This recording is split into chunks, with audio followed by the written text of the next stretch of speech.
নজর রাখবো মুর্শিদাবাদ লোকসভা কেন্দ্রের দিকে। সেখানে সিপিআইএম প্রার্থী মোহাম্মদ সেলিম পায়ে হেঁটে প্রচার করলেন। তিনি পথ চলতি মানুষের সঙ্গেও কথা বলেন সেই সময়।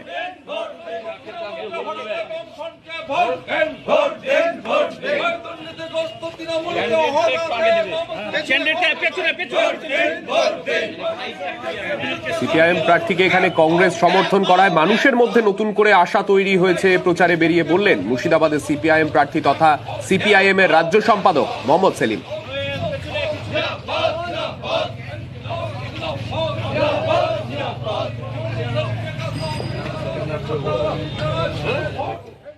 এতো নতুন পাড়া, এটা আমার কাছে নতুন নয়, নতুন গ্রাম। সেখানে দাঁড়িয়ে যেখানে যাচ্ছি সেখানকার ছেলে ছোকরা সব বাইরে বেরিয়ে আসছে। এখানে দেখলাম মা বোনেরাও ঘর থেকে বেরিয়ে এলো, দোকান বাজার যারা করতে যাচ্ছে তারাও আছে। প্রার্থী হিসেবে মোহাম্মদ সেলিমকে সিপিআই প্রার্থীকে কংগ্রেস সমর্থন করেছে, এটা মুর্শিদাবাদে একটা নতুন করে আশা জাগিয়েছে মানুষের মনে। সবাই বলছে এনআরসি কে আটকান আর দুর্নীতিগ্রস্তকে তাড়ান।